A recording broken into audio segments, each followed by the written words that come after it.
Much in the life of Neanderthals seems foreign to us. Stone tools, fires in caves, hunting animals. But if we look closer, it becomes clear. They also had a day. It began at dawn and ended by the fire. Morning, caring for children, work, food, rest. Everything as with us, only without electricity and walls. Let us try to live this day together with them. The Neanderthals' day began with cold, even if they lived in a cave. In the morning, it was damp inside, cool, and smoke from yesterday's fire hung in the air. First of all, it was necessary to check the fire. Fire is everything. If it went out, a new one had to be lit urgently. Without it, no food, no warmth, no protection. Sometimes embers were preserved under the ash. One of the adults got up first and fanned the flame. While the children were still asleep, the adults inspected the camp. Were there any traces of beasts? Had the wind blown away the hides from the shelter? Was everyone in place? In a tight group, everyone knew who slept where, and the absence of one immediately caught the eye. If the hunters had left during the night, they worried about them. In the morning, they were awaited. While one watched the fire, another prepared tools, sharpened stone tips, checked the strength of spears. Women gathered leftover food, prepared berries or dried meat, if there was any. Sometimes in the morning, they ate what was left from supper. Often, nothing. Small children woke later. They were wrapped in hides, pressed close. A baby's cry awakened the whole cave. If the night had been hard, with cold, rain, or anxiety, the morning became especially gloomy. But if everything was calm, the day began with hope. Perhaps today there would be a successful hunt. Perhaps there would be no wounds. Perhaps no one would die. When the sun rose, the hunters left. These were the strongest, usually men, sometimes adolescents. They took spears, stone knives, skin bags. They went silently, light.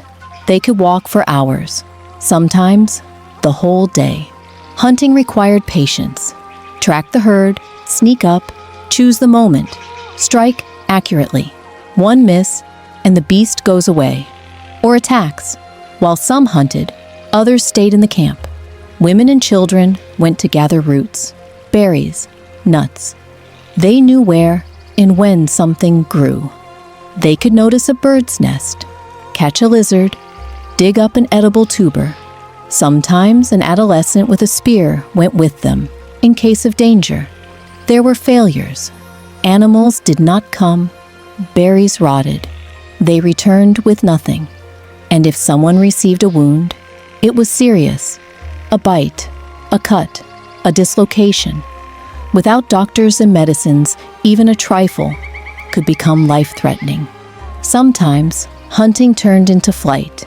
If an animal wounded a hunter, they carried him back. If they could not, they left him. It was a terrible decision, but they had no choice. In the middle of the day, the heat could become unbearable, especially in open places. Then they sought shade, drank water from streams, burrowed into sand, and then onward again. Hunting and food search were not a one-time affair.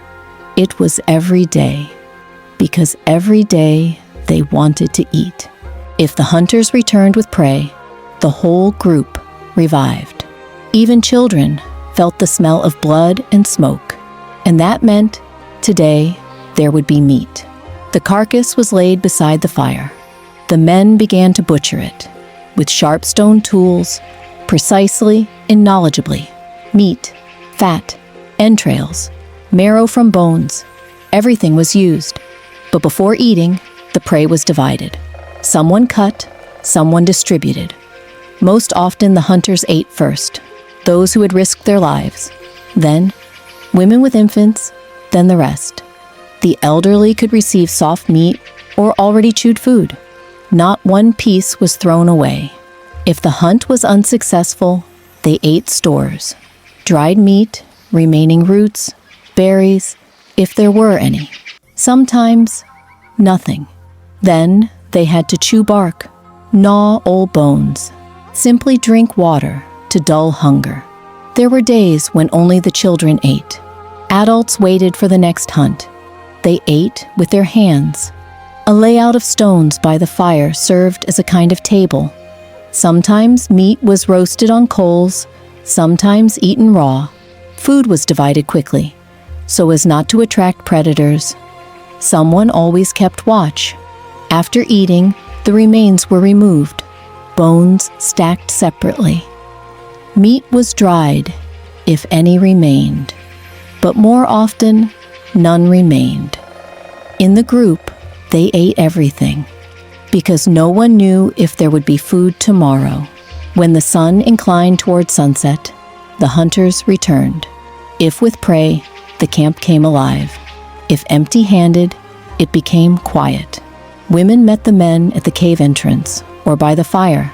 By their faces, it was immediately clear how the day had gone. Blood, fatigue, wounds, or simply hunger and silence. After return work began, the meat had to be quickly butchered. The fire stoked if it had gone out. Women processed hides, cleaned, dried, stretched. This was an important resource for clothing and shelters. Children helped as they could, brought firewood, held stones, cleaned bones. If someone was wounded, the group rinsed the injury with water, packed it with dirt or chewed leaves, and offered a steady hand. Without medicine, they simply fed the injured, wrapped them in hides, and lay beside them for warmth. In the evening, the family gathered by the fire. Someone ate leftovers, someone sat silently. Elders might tell where they had been before, whom they had seen, what tracks they had found. This was not just conversation. It was the transmission of knowledge. Children listened, absorbed, remembered. At this time, the sky darkened. It became cold. Someone fell asleep by the fire. Someone went deeper into the cave. But a watch remained. Night means predators, strangers, fear, and only fire gave the feeling that so far everything was still all right. Night for Neanderthals is not silence and peace. It is a time of fear. When the sun set, everything around became dangerous. Sounds intensified, beasts came out to hunt, and any sound could mean death. Therefore, the fire must never go out. It was the center of the camp, protection from predators, warmth, and light. 1 or 2 adults remained by the fire, sentinels. Their task was to maintain the flame, listen, be ready to wake everyone in case of danger. The rest slept, closer to the fire, children and elders, farther, hunters. They slept on hides, huddled together, covered with hides over their heads. Sometimes, together with dogs, they were the guards. The cave gave protection, but amplified echo. Creaks, drips, rustles. Everything seemed closer. If another group was nearby, the night could end with a raid. Neanderthals were cautious. No one spoke loudly, laughed, or sang. Only rare conversations by the fire, in whispers. Sometimes at night, children were born. Sometimes the sick died. Everything happened by the fire. Sometimes the night was calm. Then one could breathe a little, but no one could fully relax. Even in sleep, a hand reached for a spear. Thus passed the night, in darkness, in tension, with hope that dawn would still come, and with it, another chance to survive.